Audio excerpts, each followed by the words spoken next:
All right, welcome everyone to the 2019 period of review omnibus version call-in show. So welcome, I'm Maggie Geppert. I am the current board chair and the executive officer. If you watched my period of review on Friday night or check it out on the our YouTube channel, you will now know the distinction between those two positions.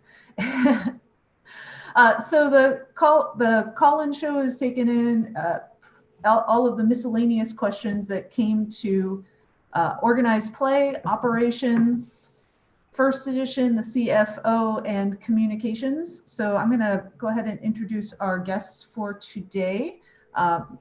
Just go from my left to right, how I'm seeing people on the board. So we have sitting in today Julius Melhart, our European organized play coordinator. He's sitting in for Chris Sonstaby, who is probably very sadly coming back from his warm water vacation, wherever that happens to be.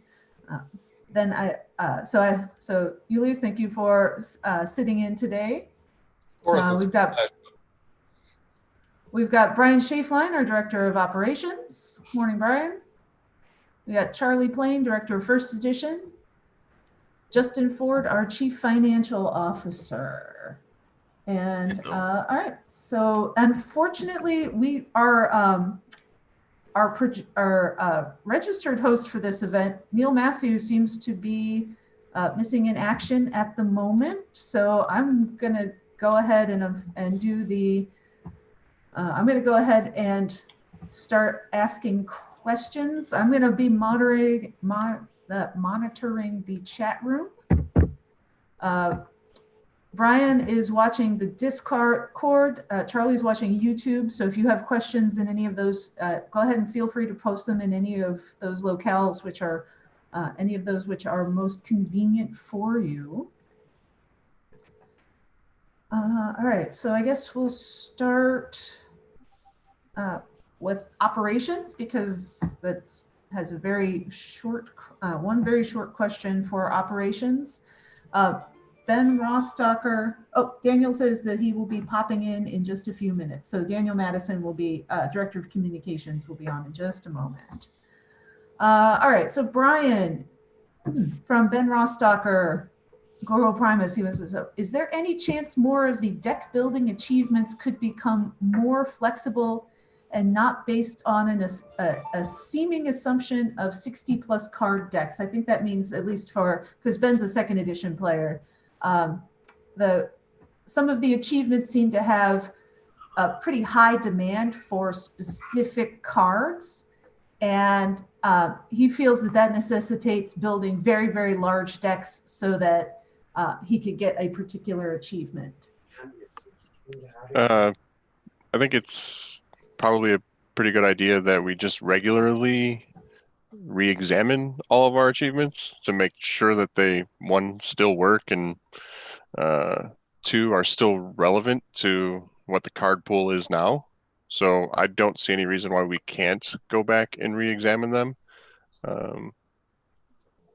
I know we've had discussions about this. I have not played a lot of 2E, so I am not able to chime in, with a thought on what would be the best way to implement that particular achievement, but there's no reason we can't go back and look at them all again.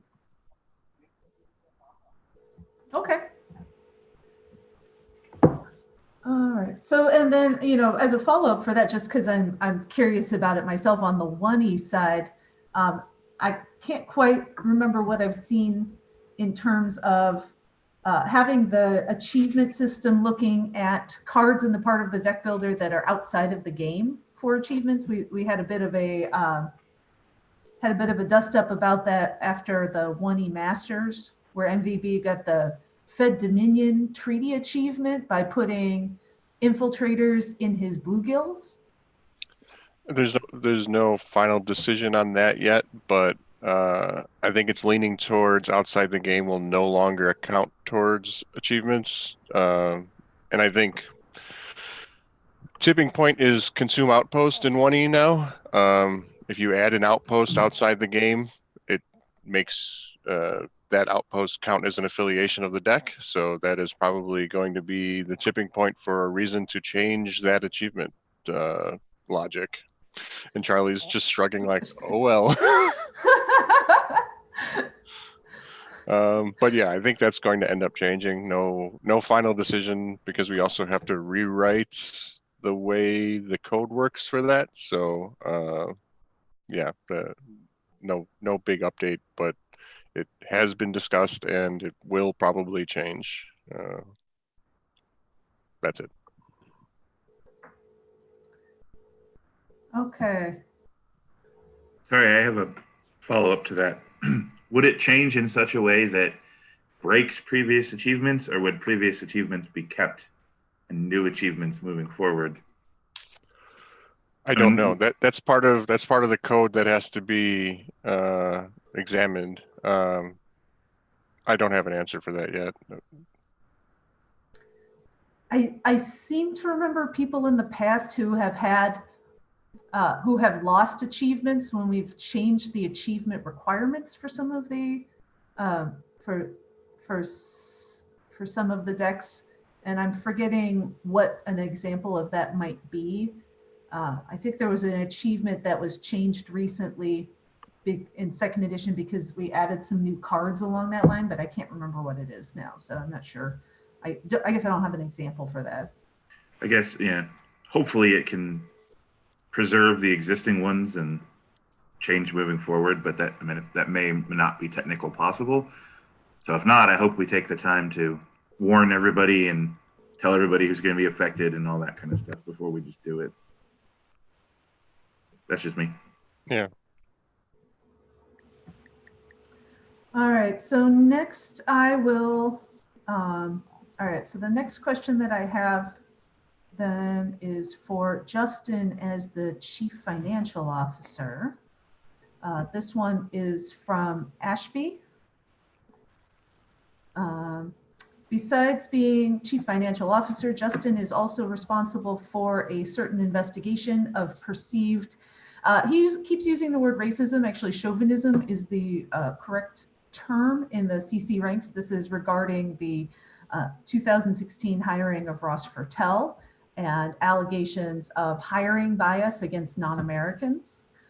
This investigation was initiated 3 months ago and is still in progress. So may we expect some detailed report on the current status of that investigation during the period of review?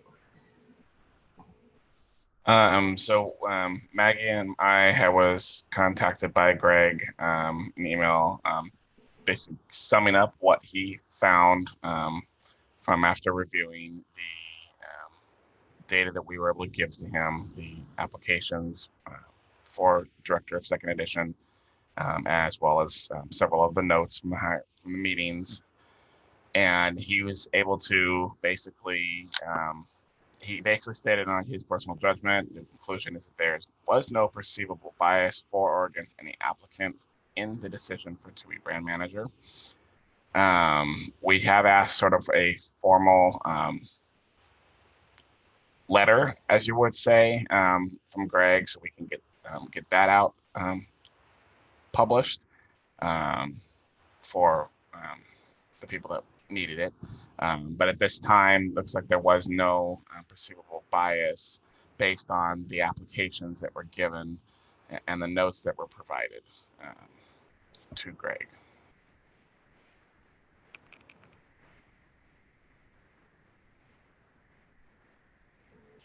Yeah, and to follow up on that, Greg has had sporadic access to the internet recently, just mostly because he his computer had a meltdown. So he's working to get that done for us, but he's having some technical issues.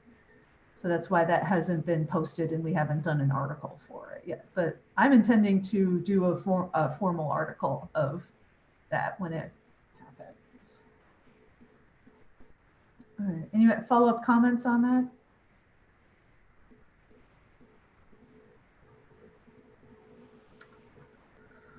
All right, good morning, Daniel.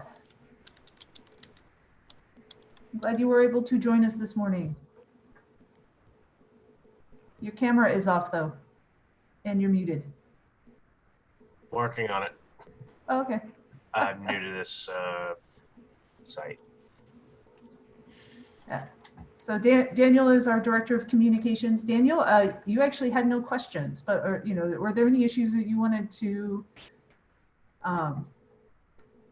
talk about in this call-in show? Hey, here I am. Can you see me? Hello, good morning. Yes, we can see you. Okay. Hi. Yeah, I'm the Director of Communications. I did not receive any questions. I will. I guess I'll just kind of. I jumped in late, so I'm not sure what I've missed yet. You've so far missed the one questions about achievements for operations and the one question about the anti or non-American bias investigation directed at Justin. I did catch the tail end of that. All right. I don't have any. I don't have any questions for myself, if that's what you. I mean, you want us to just kind of like summarize the year or give a report or? I don't know if you have any comments or anything that you want to talk about or advertise. Hey, we still need a chief ambassador or stuff like that. Oh, no, I was getting to that. That was. Oh, okay. I was going to. Yeah, I was going to mention. I mean, we do have some positions open. And actually not just in the communications department, but we have a few positions open across departments at the moment. And I would encourage anybody who is watching to check the volunteer page for open positions. In particular, yes, the communications department is looking for a chief ambassador as well as a writing team manager. I believe the first edition rules manager position is also open, as well as in organized play, we're looking for an Australian continental coordinator if you're in that area.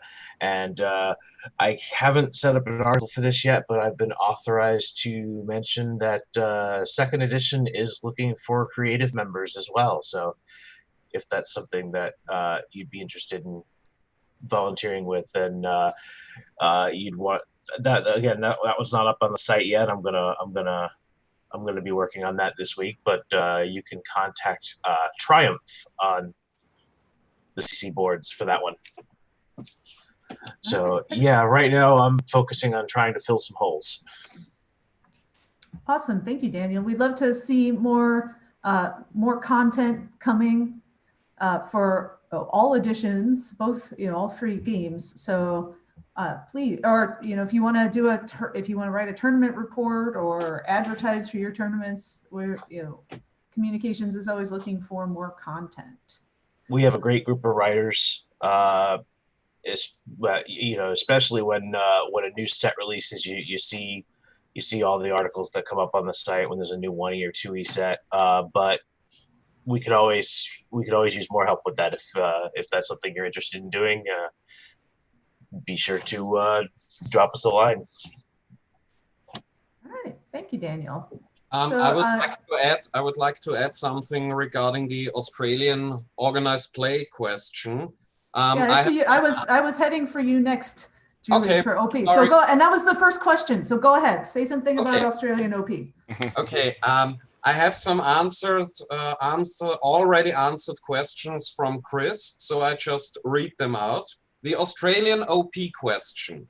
The position has been vacant for years, but it is not for lack of trying. Organized Play personally reached out to a handful of players to take up the duties, and all declined. If those opinions have changed recently, we would ask that a prospective Aussie coordinator reach out to the director of organized play to get the ball rolling. So yeah, I think that covers everything. And yeah.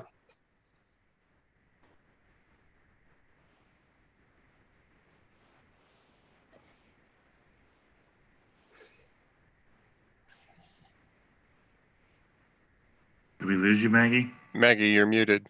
None of that came through. Sorry, I forgot I'd muted myself. All right, so I'm just going to go through as many of these questions as I can. There's a few for organized play. What is the CC strategy to grow the 3 games player base? Okay, another answer. Overall attendance figures for both games were relatively consistent from 2018 to 19. Both games note nominal declining numbers since 2017-2018, if I recall correctly. Whether or not this is directly tied to 3-player sanctioning or the efforts of new player recruitment is debatable. So that's the answer Chris would have given, and yeah, I will go with that. Yeah, and I've had some. The 3-player sanctioning has been very helpful. Has been helpful for me. I've had a couple of tournaments that wouldn't have run except we got 3 players going. So that's pretty helpful. On the front of recruiting new players, this is something that I really want to dig into for next year. One of my jobs as executive officer is to work with the ambassador corps to come up with strategies for recruiting new players. And that's one of my duties I mentioned last night that has been that I have not neglected, but haven't been able to work with as much as I want. So there's a couple of projects over on the 2nd edition side. Lucas Thompson and Fritz Meisner have put together some very, very good, well-balanced demo decks for new players. And we're hoping to release those. They're already out available for people to use, but we want to do an official release. The TNG deck contains 3 copies of the as of yet unreleased Will of the Collective, Shelby, or Shelley, excuse me, not Shelby, the Shelley card. So that, so she's in there, and we're waiting to release that. But yeah, I want to recruit more players, and that's something that I need to work on with the Ambassador Corps. All right, if I could comment on that as well. Sure. I wanted to mention that as far as on the communications front, that our social media manager, Austin, has been very thorough with keeping up on Facebook, not just in our own Facebook group, but also the generic Star Trek CCG group. When people leave comments in there saying they're new or they're just picking up their cards again and looking at them, making a point to try to steer them over to our site or let them know that there are players out there, and the game is print and play now, and where to get more resources. So it doesn't always work, but he's making a pretty good effort with trying to let people know that we exist. And in the meantime, there's also I'm working on a project. I have to plan out a day to do this, but there's a project I want to work on where I just have like a big demo day where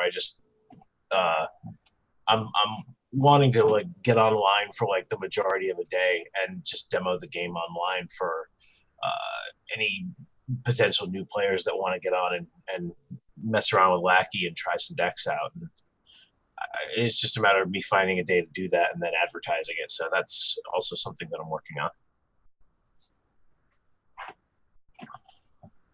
Excellent. Okay, so next one.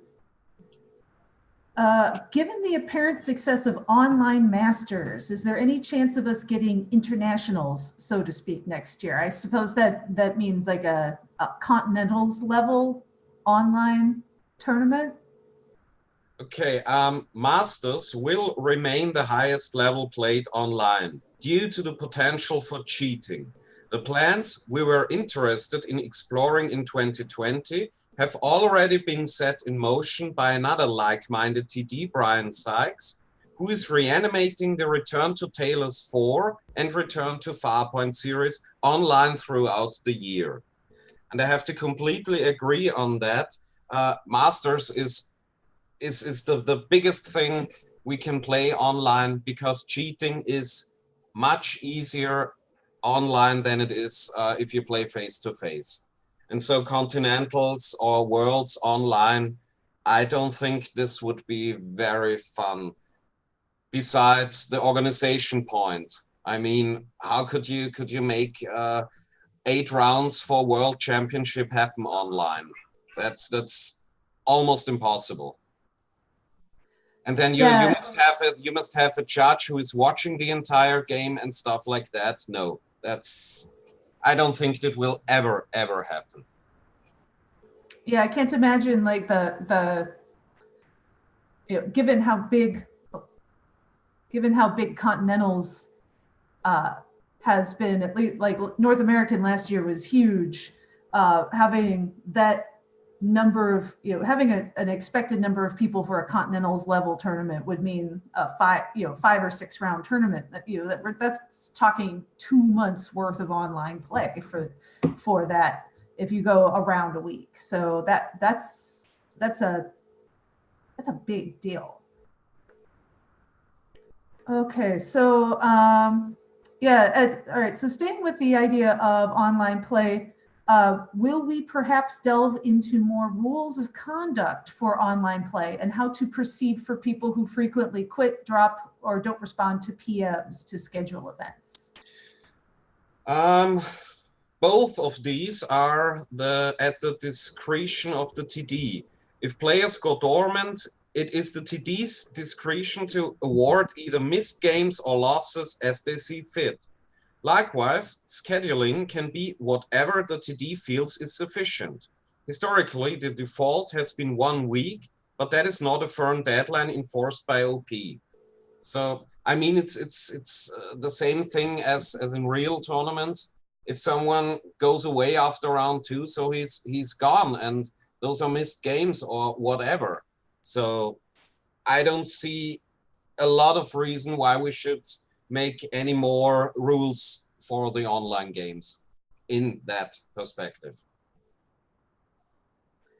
All right. And he also wants to know, can we move to a longer than a week schedule online events? But I'm seeing that as along the similar answer that you just had before. That's up to the TD whether they want to do that. And we just had an extension, for instance, for this first edition Pure Pack tournament that Brian's putting on, because apparently a couple of people had difficulties getting their scheduling in. So we've had a delay for a few days to get our pairings for round 2. So I think that falls in the same thing. Yeah.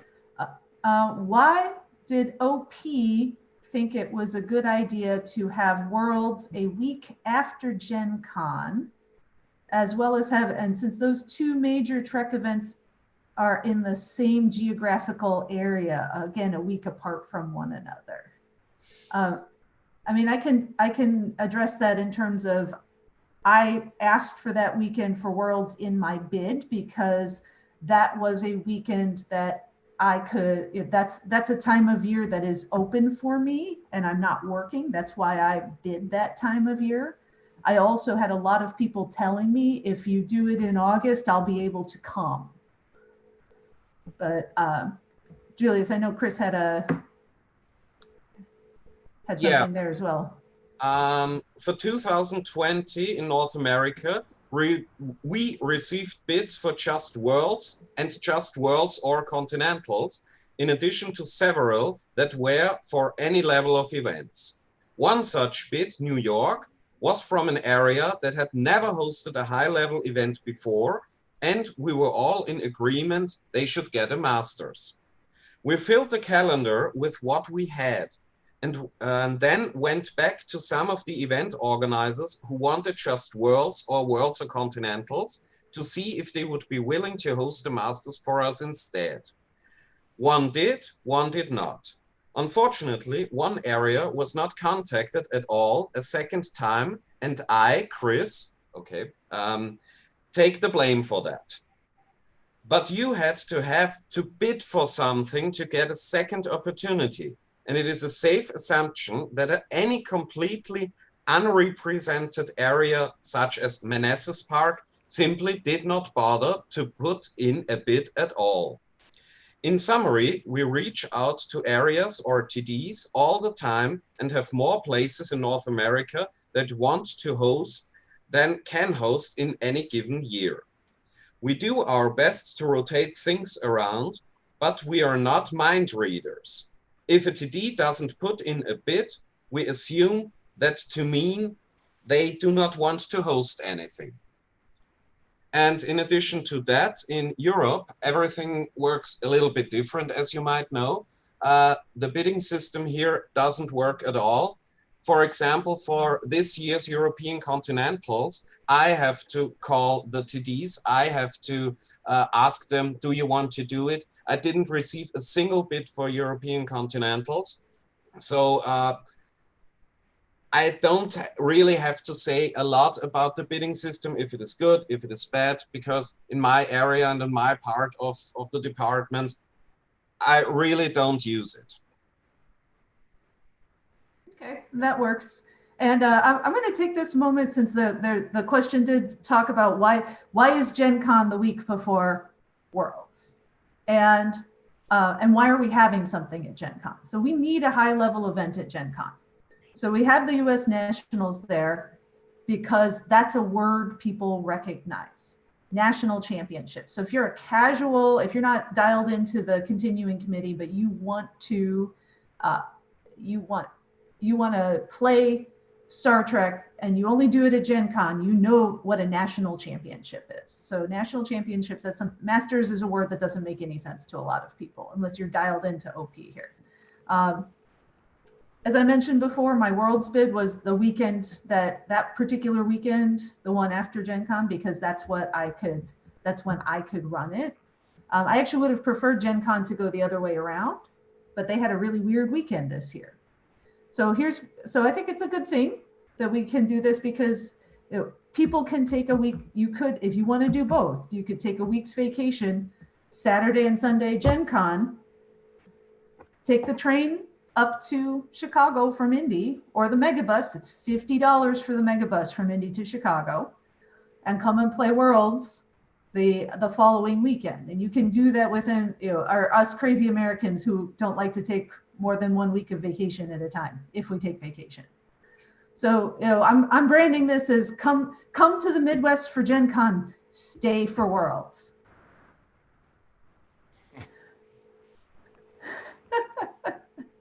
All right, so I think that is those were all the organized play questions that I saw here. Any other thoughts on OP from the group here?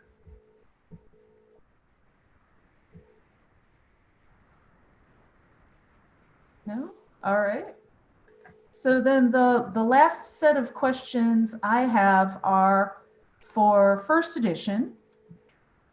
Let me double check, see if anyone's in the chat room. It wasn't just the one. Brian was. Oh, yeah, Brian did respond about.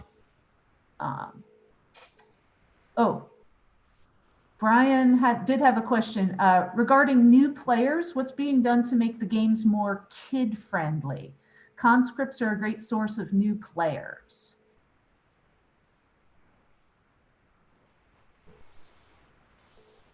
I don't think we have anything specifically in mind for kids, except maybe the idea of having a Tribbles subset, because Tribbles are the gateway drug for kids to the rest of the games.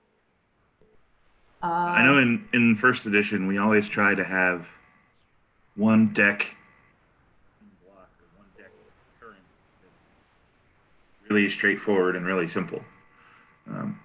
Specifically for newer and younger players. 1E is a lot more involved than 2E. So I think it's a little harder to get kids into. It all depends on how your kids think, because if they're more of a, give me a script and I'll follow it, then 1E is sort of a great game. If they're more of a, I don't want to be told what to do type of child, then 2E might be a little easier to intro. But we always try to keep at least one deck in the environment that is simpler. And honestly, if you're looking to get your kiddos into it, I would suggest playing TNG Block, which right now is all the TNG sets, coming of age, and then the new Borg, but it's a little bit more straightforward and simple, and you can sort of learn the fundamental mechanics of how dilemmas work and how you move, and without all the crazy that one you can bring to the table. You don't want to intro your kids with like nuking whales from orbit and weird stuff like that. So I think that at least for 1E, we don't specifically push towards children, but by keeping some simpler options in the game, I think we allow you to get a kid invested and into it, and if they pick it up, they can start learning new stuff. Brian also wrote, this is from the chat room. First off, regarding online play, if one player is able to play and their opponent is not responsive, he gives an extension if both players respond, but otherwise he awards a bye to the active player and a missed game to their unresponsive opponent. And I think that's about the best that you can do. I don't know if we necessarily need to codify that into the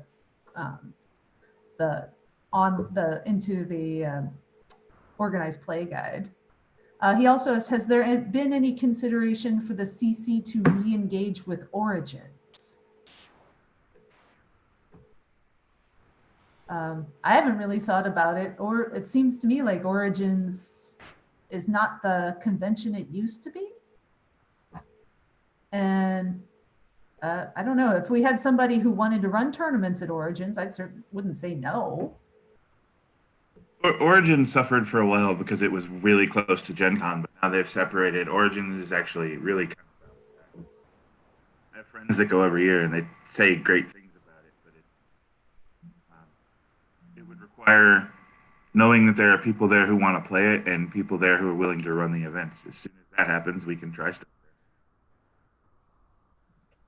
there. Yeah, I mean, Omnibus used to sort of be a central hub of Trek activity, but people have expatriated slowly, and it's not really what it used to be in terms of Trek players, although there's still some around. Okay, so let's see, where are we? All right, so we're at, I'm not seeing anything more for organized play at the moment. Go ahead and we're on the first edition now.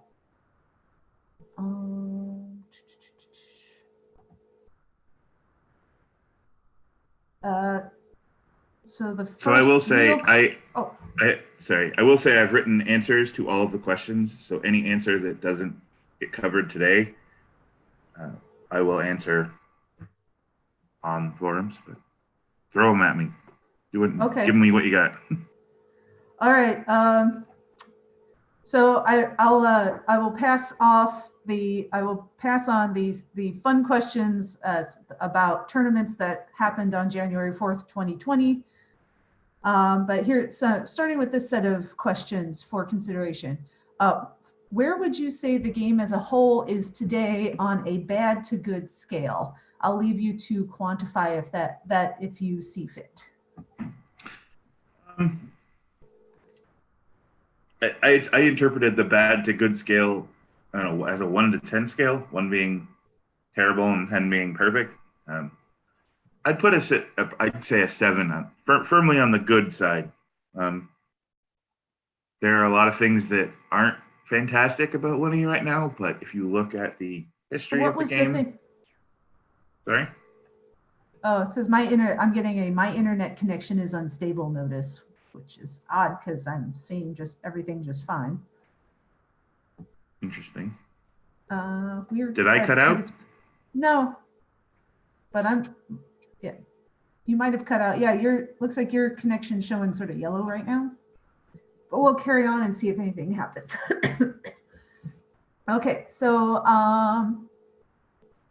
in the last year, what was the thing that most positively contributed to the overall health of the game? And what is being done to replicate that positive contribution? I think the biggest net positive for the game last year was the increase in communication and engagement with the community. We've done a lot more talking about what's going on and what's happening and listening to people about what they're interested in 2019 than I could recall in years before that. And I think we keep on that. We keep talking, we keep listening. We look for more opportunities to talk to people about different things. And if we keep communicating and engaging and being open, it's only a net positive for everybody. All right, then in the last year, what was the thing that most adversely impacted the overall health of the game? And what lessons were learned? The schedules that I am using to plan out releases are out of date, and it's well past overdue to update them. There's a lot of complicated reasons, and part of it is, my insistence that we don't put a set out if it's not ready. I don't want to be a slave to a date. But the unfortunateness of that is we put out one thing all of last year in June, nothing before that and nothing after that. And that shouldn't be that case. So basically, I think I'm not blaming anyone, the designers or testers or anything like that. I just need to update my project plans and my timelines and be more realistic about my estimations. We're also changing how we do stuff to try some different models. We're trying some new models of how sets get developed and how sets get tested to see if there are different pathways we can take so that we can have, this channel having one set in it and this channel having another set in it that aren't overlapping much, so that we can try to get more throughput. But essentially, I think the biggest detriment last year was poor scheduling and my not recognizing it until it was too late. So to avoid that, I'm going to be updating how I do my schedules. We're going to be doing a lot of experimenting on better ways to do things. I don't consider, in terms of process, there's no golden calf to me. Everything can be challenged. Can we do this better? Can we do this better? Can we do this better? And we won't know unless we try. So we'll see. Okay.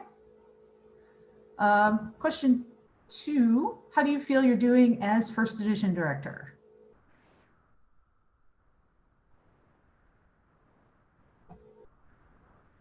Sorry, I think I'm doing pretty well.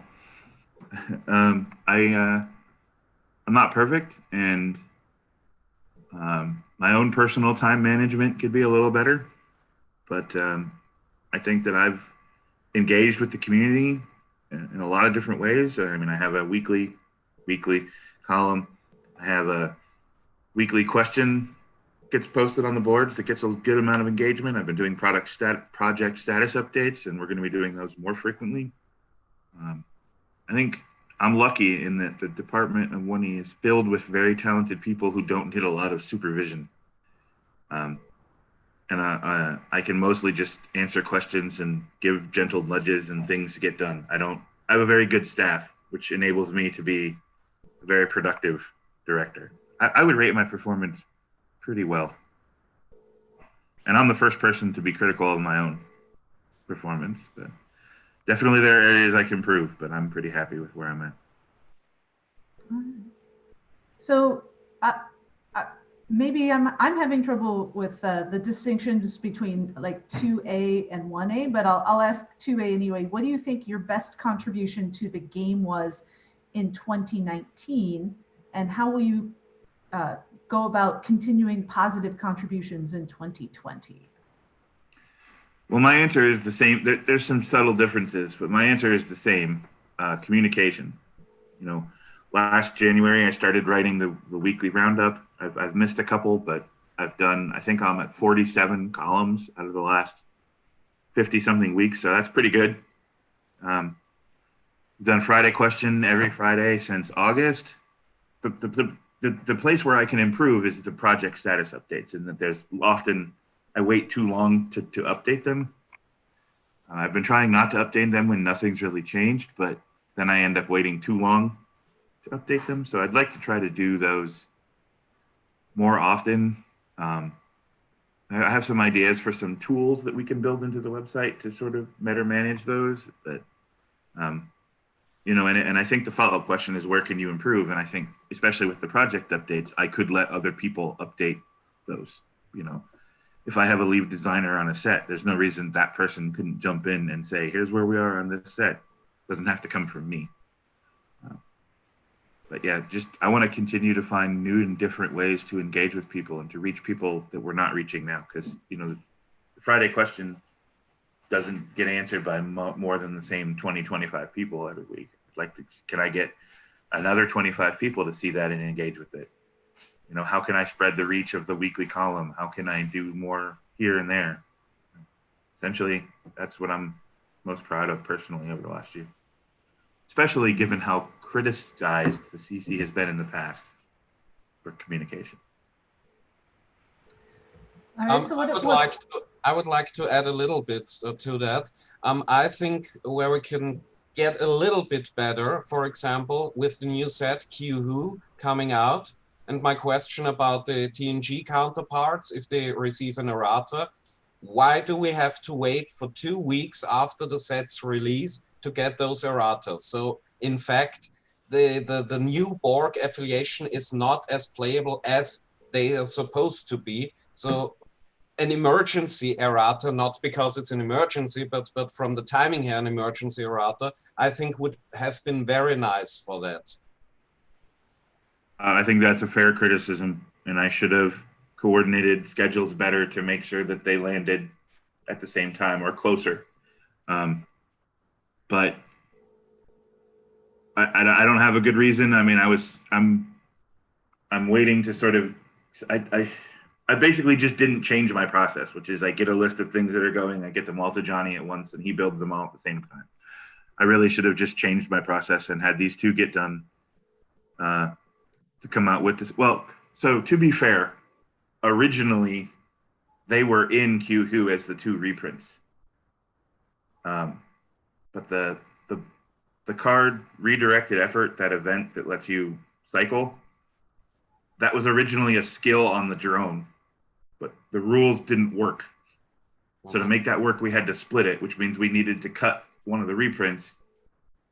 So we moved some stuff around, and that pushed those 2 out. And yes, I should have made arrangements to get them to come out at the same time. That's something I will be much more aware of in the future, is trying to synchronize schedules like that and be more adaptable, because process is a tool and it's not a chain.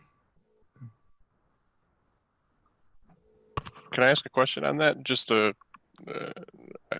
why did it have to force one of the things to be cut to make that the other card? I'll split those cards. Why did one have to get cut? I'd have to check mine. I'm not. There was a reason why we were trying to keep it at 18, which again, I know there's been discussion about, do we have to do that? Gotcha. I personally like sticking on multiples of 9. So assuming that we had set in stone that we were staying at 18, there was, because we were adding a card.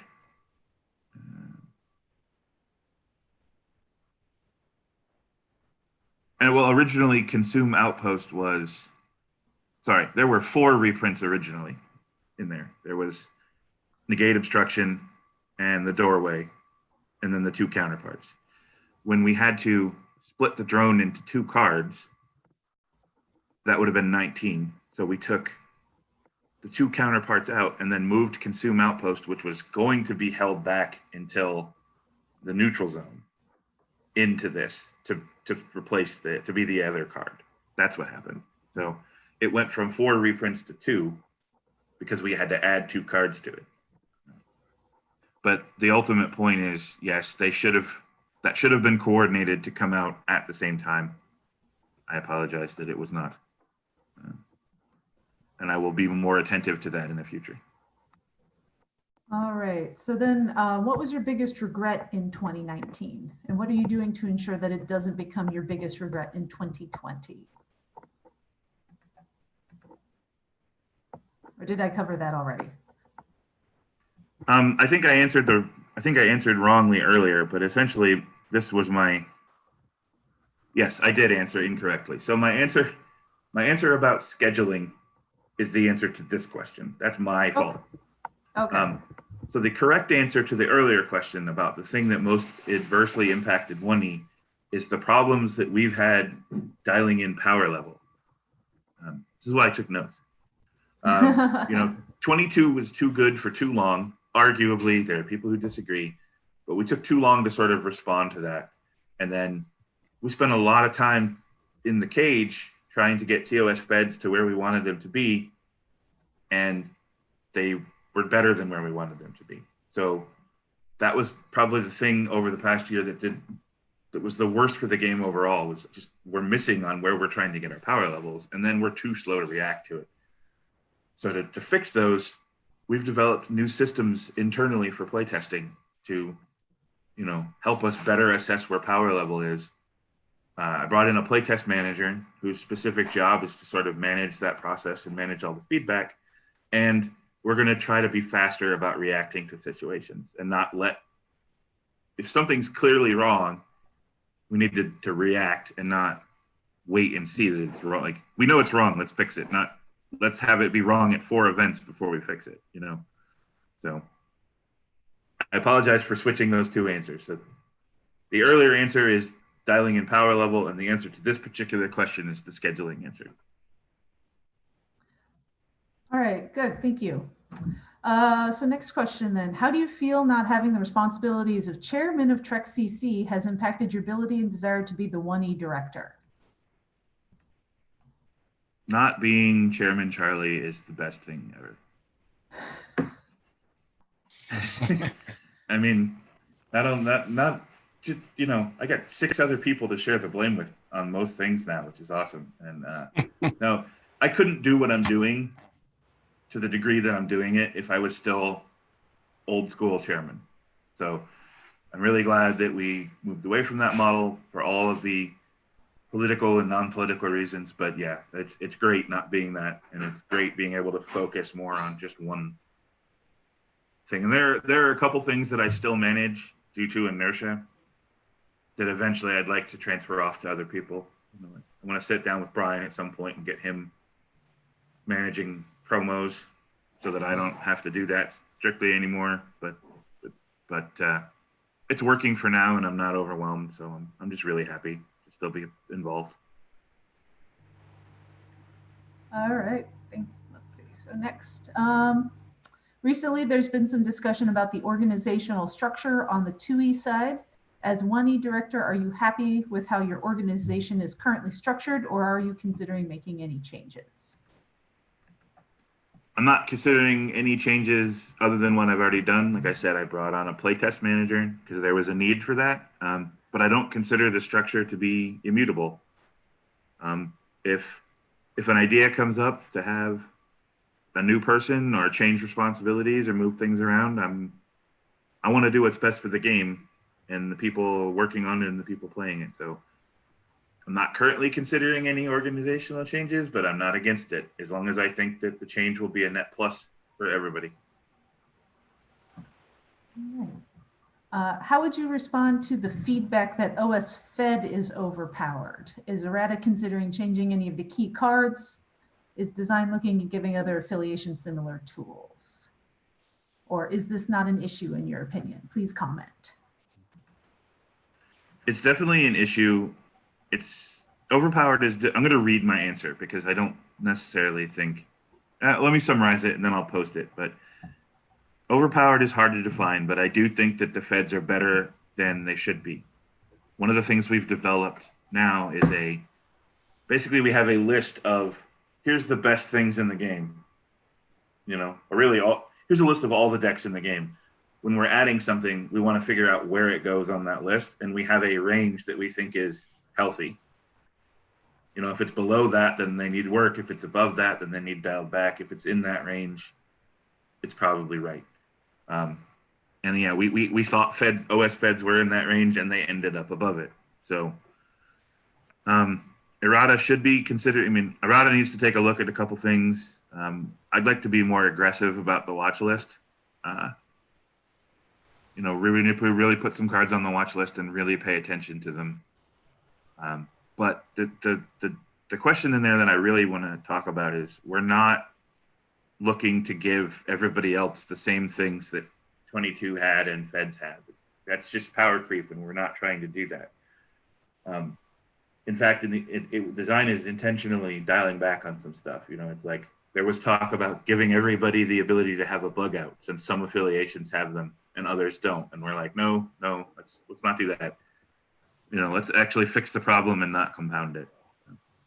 That's a complicated question. I will post a more detailed answer that gets into some of the nuances, but we are not trying to push things up to where OS Feds are. That is not the ultimate goal.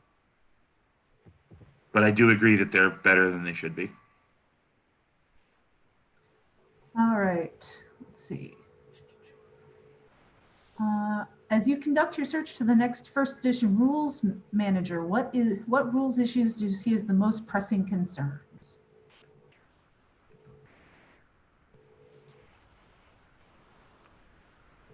Oh, you're muted, Charlie. I have too many windows open. Also, there's a dog. I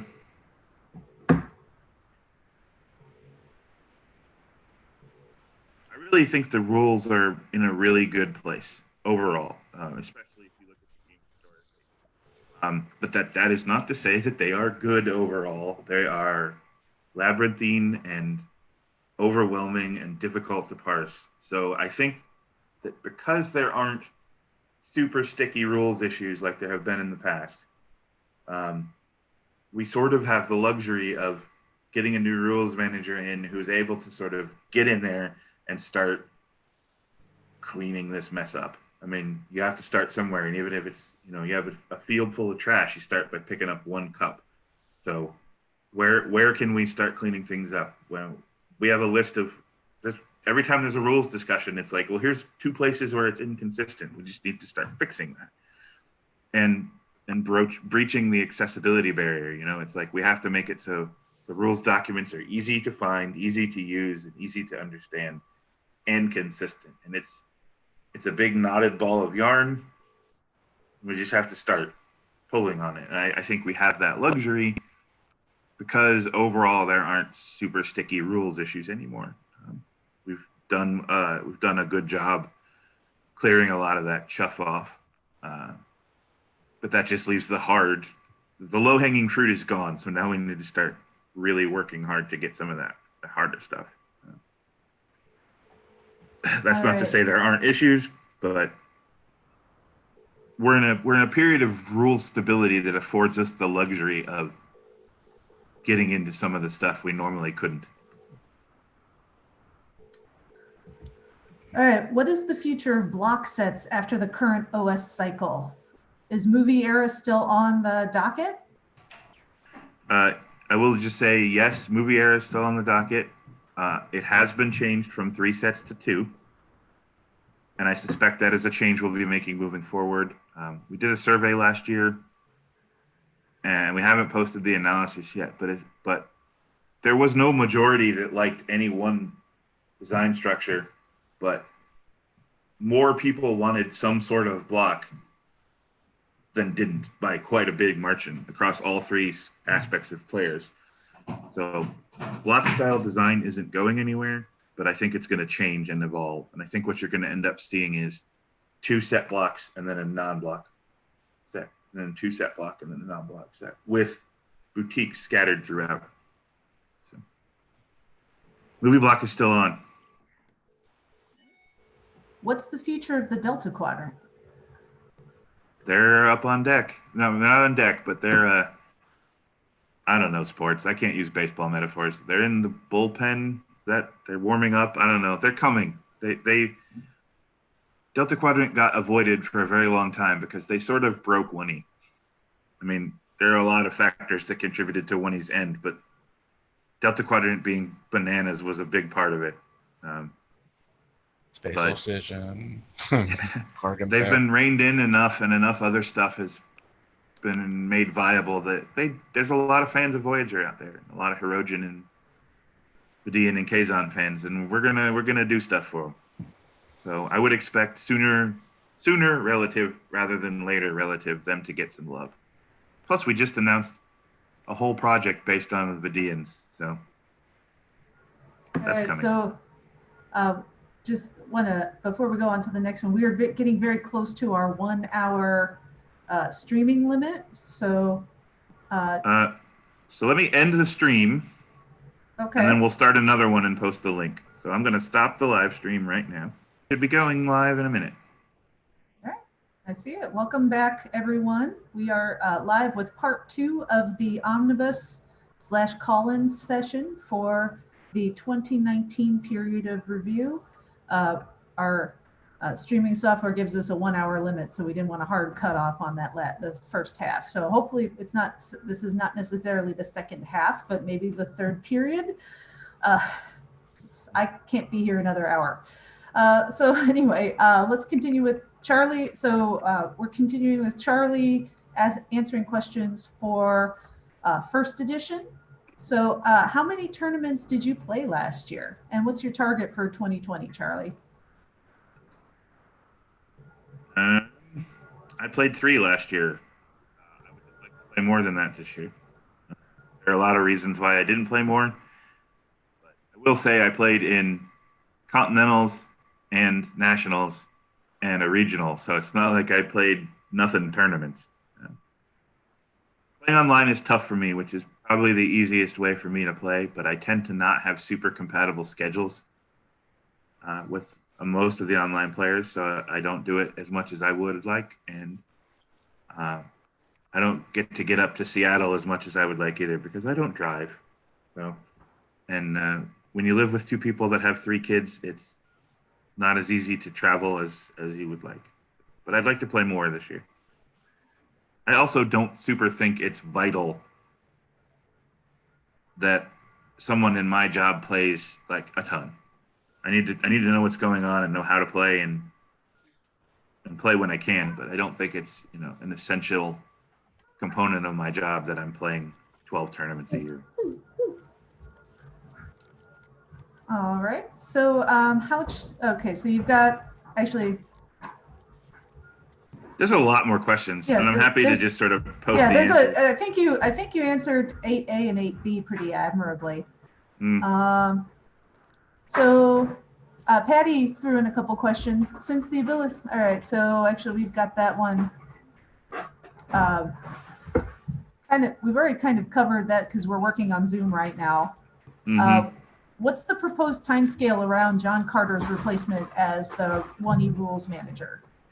Okay, so we had 5 applications. 1 subsequently withdrew their name. So we had 4 people, all of which we felt were qualified enough to interview. We have completed all of the interviews.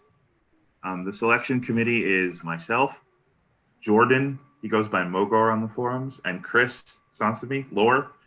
Chris was on vacation all of last week, so he's back, and he gets to listen to recorded interviews. And I'm hoping that we make a decision this week and can announce the new appointment by the end of the month. Awesome. There's one question in the chat room, Maggie. Oh, there is? All right, hang on. Brian has a follow-up. If you aren't playing, how do you get a pulse on the game? Because I talk to people who play all the time. I mean, one of my arguments is, let's say I played in 12 3-round tournaments over the course of a year. That's only 36 games, and that's only potentially 36 opponents. That's still just a tiny fraction of the experience of 1E players. If I play 12 tournaments in the United States, I'm never playing Europeans or Australians. It's much more important that I'm talking to people and listening to people that are playing than I'm playing myself. I'm not saying it's not important that I play, and I should play, but it's a stretch goal, I think. It's not, you have to play to do this job. It's, you need to be clued into what's happening to do this job, and that playing is one way to do that. All right. What is your I think favorite... that's reasonable. If people don't, then they can let me know. So. Yeah, no, it's totally reasonable. All right. So next from Patty, what is your favorite card coming up in the neutral zone? My favorite card is called the Squire's Rules. I'm kind of chuffed about that card too. It is absolutely the coolest thing. Okay, there are people who are going to absolutely hate it and think it's ruining the game, but there's a lot of people that are going to love it. And the overhead, I'll say that this card can dramatically reduce the cognitive load you need to do to build a deck in 1E, and even to play 1E. I'm excited.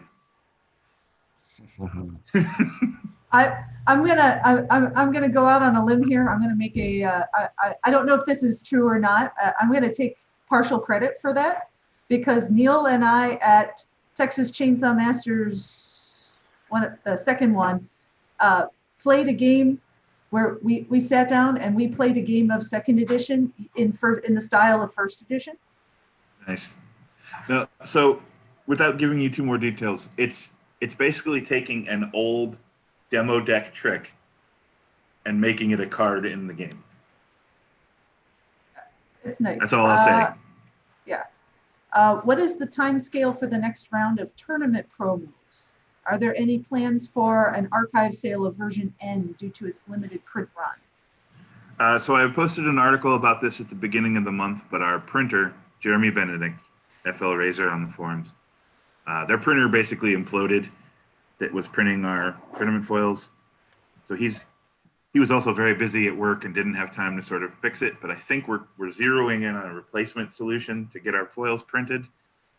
And once they can be printed, we'll get them through the pipeline real quick. The next set of tournament promos are done. The ones that should have gone live in January. I think it's Series 20 and Series O. They're done. They're ready. They just need to be printed and put together. In terms of archive sales, we have a couple different thoughts on how to do that. But I've heard loud and clear that lots of people didn't get Series M and Series N very much. So I'm going to be looking to reprint those soon. All right. Then let's see. Where do you stand with the thread on would you participate in a program to test the thing? Yeah, so this was a public play testing idea that was submitted last year. The idea is we would pick a weekend or a day or something, and we'd say, okay, this weekend, Dixon Hill, sign up for a tournament of this type, and Dixon Hill is unbanned. And then that would give us a bunch, in theory, it would give us a bunch of data on how that would play. And then we could take that data and be like, oh, look, it ruined all these tournaments. Okay, we shouldn't fix it. Or all of these people played it and it didn't matter, and or the feedback is glowing, then maybe we unban him. Or perhaps we say, we want you to play a tournament with this new rule. So for this tournament, use this rule instead of this rule. So it's basically a way to get extra feedback on lower impact changes. The response was pretty good. I got busy with the holidays and didn't have time to really get into it, but expect something to be coming very soon, and then hopefully semi-regularly in the future. As long as people participate, we'll keep doing it. All right. Then Brian also asked, what's your take on the download icon rule and banning Riker or McCoy or both? Basically, dialing back the power of OS feds. Yeah, the download rule is complicated. There's no simple answer, and there's no consensus on whether it even is a problem, let alone how to fix the problem. But it's clear that there's enough momentum in the community to get into that. But I think we need to spend some serious time finding out, is there a problem with this? And then how do we approach it? Because there are people who are like, if you change special downloads, I'm quitting 1E forever. And there are people who say, if you don't change special downloads, I'm quitting 1E forever. And I can't make both of those groups happy. I also think a lot of that is rhetoric, but I don't judge anybody for that. That's fine. This is a much more complicated and nuanced situation than I can really address. But I will mention what I said earlier, that we're aware that OS feds are too good, and we need to be faster about how we're reacting to that. I don't necessarily we'll put the blame on that with downloading. Downloading is a complex mechanic and it's a crazy beast and the timing sucks, but inertia is a huge thing and that's been part of the game for a long time. And you can't just change something like that quickly. I know that was a bit of a deflection. I apologize, but it's such a complicated issue. I'd take another hour to talk about it and we don't have that time. So. Just play with containment field again. Yeah, well, I think the loophole with containment field needs to go away. I think we just need to make it so that you can't cycle it away. So that, but other than that, yeah, there are answers out there that can be used. I don't necessarily think any of them are great and actual solutions, but there are options. Plus, run Quinn. Quinn's great. Somebody tries to download the gift, you just cancel it, and then they're boned. So. There are options, but just because there are options does not mean it's not a more systemic problem that needs to be looked at. All right, next one. You mentioned on the 2E period of review last Saturday that you were heading up the search committee. How much is that taking away from the time you would otherwise spend working on 1E projects? Some, but not a lot. It's basically me upping the amount of volunteer hours I put in rather than taking away from 1E. Again, I'm very fortunate that the 1E staff is super competent and skilled. I don't need to do a lot of work. They're good at what they do. I need to be available to answer questions and push some buttons every now and then and move some things through the process. But the staff is amazing, and I don't have to babysit them. So I'm able to spend the time on a short duration project like leading up the 2E search committee. Brian's asking, give us a spoiler. Kyle sent in. I'm keeping that one for release, for announcement day. It's too cool to spoil. Sorry. All right. All right, so next one. Jason Tang wants to know, how do you evaluate the performance of each set? And feel free to interpret performance as the degree to which something is successful. It's a great question, and he's definitely pointing out an area where we can do better because we don't have a lot of objective data on that.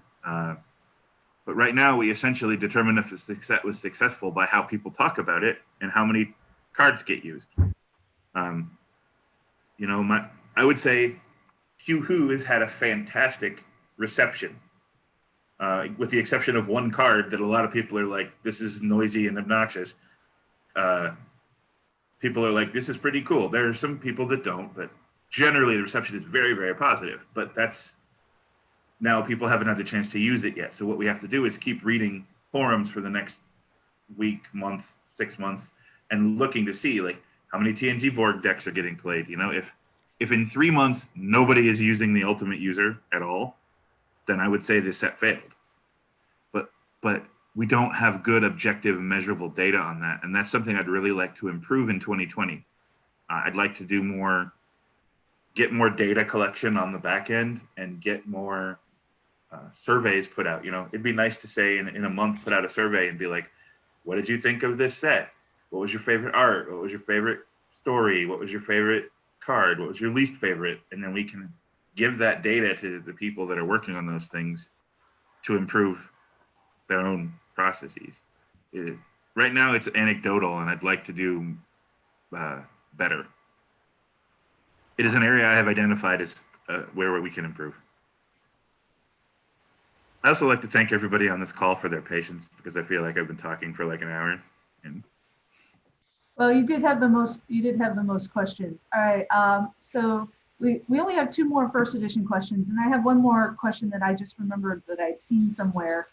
I also have one from YouTube that I need to ask. So. Okay, so how do you evaluate the performance of your designers? Again, this is an area where we need to do better. We need to do, designers need to evaluate the lead design, and the lead designer needs to evaluate the set designers. I need to evaluate the lead designers. Right now, it's largely, if there's a problem, I hear about it, but I don't necessarily chase down the feedback. We're all, again, I have a very exceptional group of volunteers. It's been years since I can remember there being any sort of conflict between 1E people where there was a problem, design-wise. But again, this is an area where I think we need to start doing, evaluations, like how did so-and-so, how did Patty and Neil do as leads of this set? And then they need to tell Dan and I how we did as coworkers. And I'd like to get more data there and get more actual feedback for people. All right. And this is the last question from Jason. How do you determine which designers get put on which projects? So it's largely done by who wants to work on this. There's more to it than that, but putting somebody on a project they're interested in is always going to lead better results than putting somebody on a project they're not interested in. Typically, I first identify the lead. To be a lead, you have to typically have worked on 2 expansions already and demonstrated good design chops and good leadership skills. Once I have a list of people who want to work on a set, once I have a lead, I fill it based on complementary skills. So if my lead, for example, is a very story-driven guy, he's top-down, I want to always make sure there's somebody on the team that's very mechanics-driven. So they have complementary skill sets. If I have a new lead, I always put an experienced lead on that team to sort of help them with the new tasks you have to do as a lead, managing your file and managing discussions. If there's a new designer, they always get paired with somebody who's a veteran, whether they're a lead or not. But ultimately it comes, if it's a rules heavy set, if we're doing weird new stuff, I'll try to get a member of the rules committee. If we're doing something heavy story mode, I'll try to get a member of the creative team. I just try to build a team that has complementary skills and different points of view. Back when I was working on 2E, we put a set team together that was 3 players from the same play group, and I learned not to do that. It's not that it was bad or they did bad work, it's just you don't have enough perspectives on your team that way. So I just try to build a balanced team of people who are interested and make sure they're complementary skill sets. It's probably the one thing I do where I'm most making my own making decisions without just choosing options from somebody else. All right, thank you. All right, so we had just a couple couple of questions, and this is for a variety of people. I saw it somewhere, a PM or a post somewhere. I cannot find where it was, but I believe it was Marcus Everline was asking, what is the what's the status of the new reward store? And I can't find where that question was or who asked it, or maybe I'm dreaming it. I don't know, but we could ask that anyway. It was asked somewhere. I don't remember where it was either. And Moo wants to say hello. Let's see. I would say that ties in with the new site, which is, I suppose if the question was asked of me, that would be my biggest failing this past year, is there hasn't been a lot of movement on getting the new site working.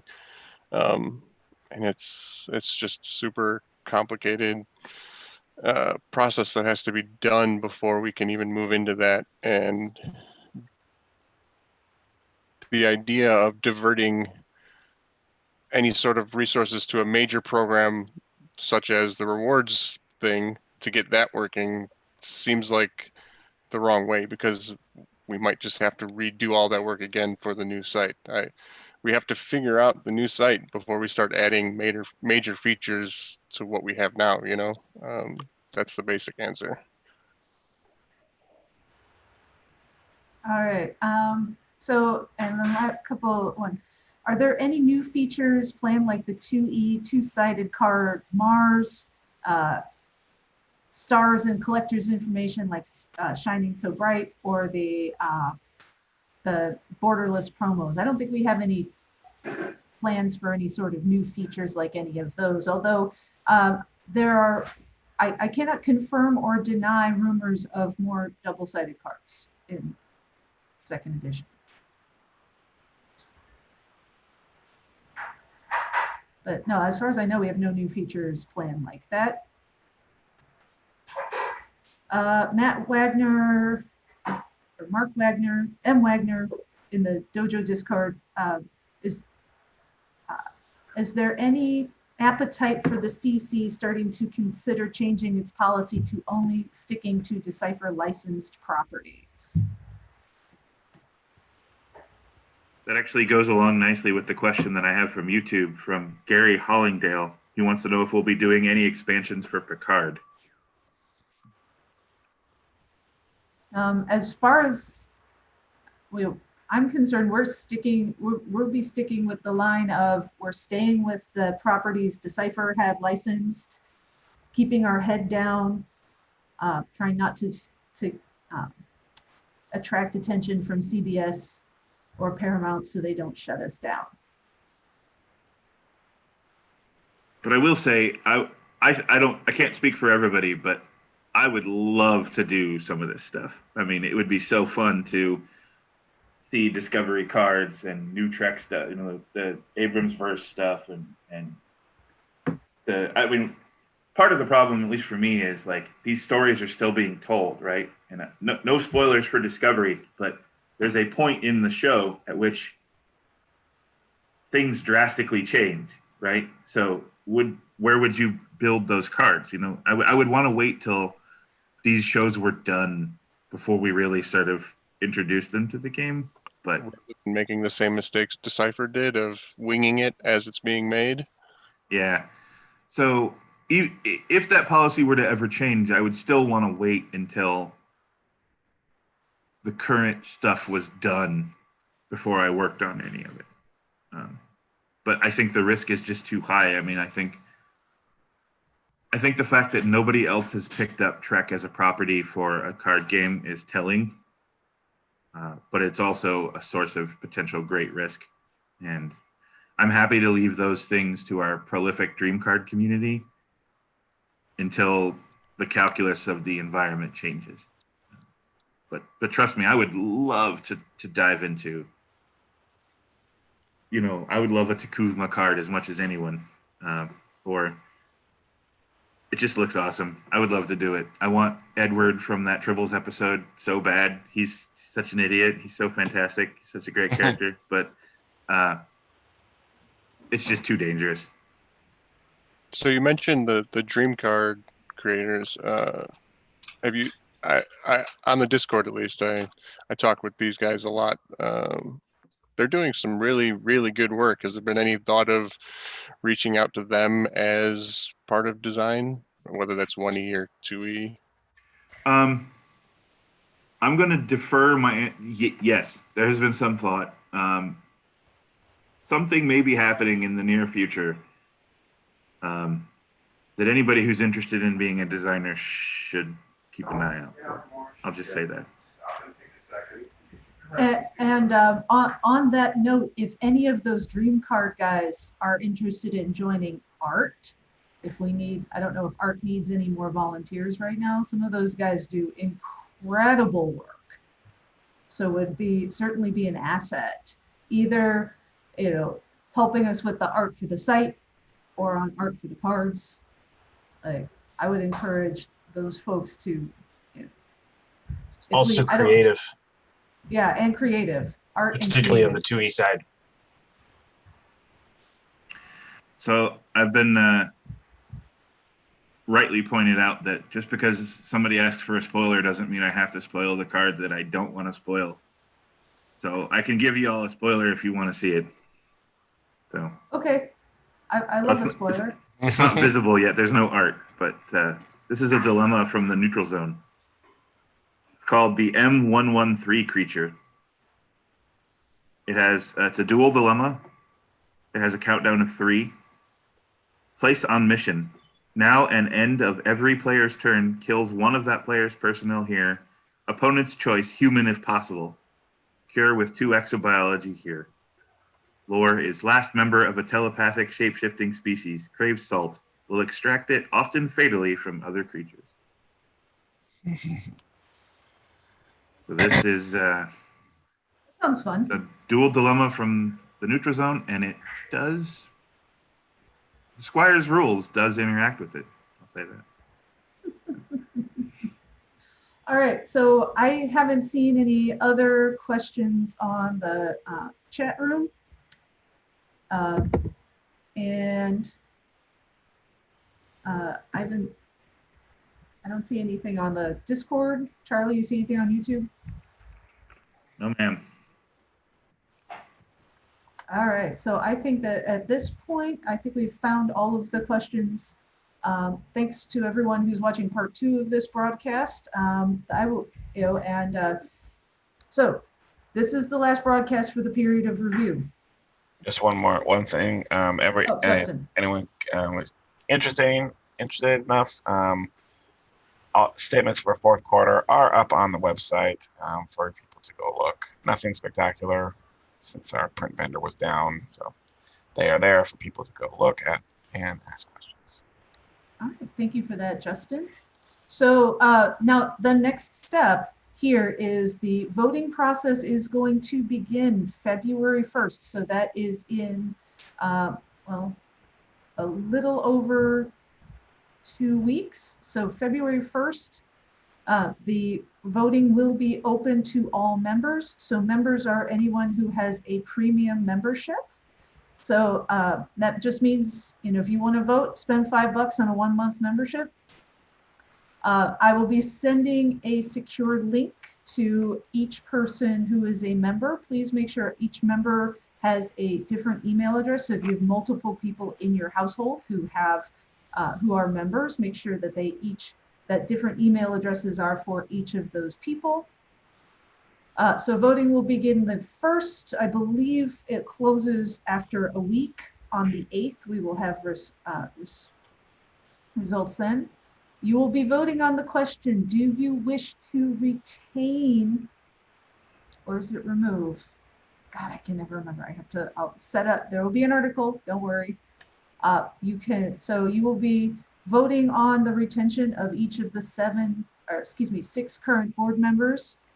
And there will be an option to abstain if you do not feel that you have enough information to vote on any of the given directors. So that will be coming up soon. There will be another article outlining the voting procedure.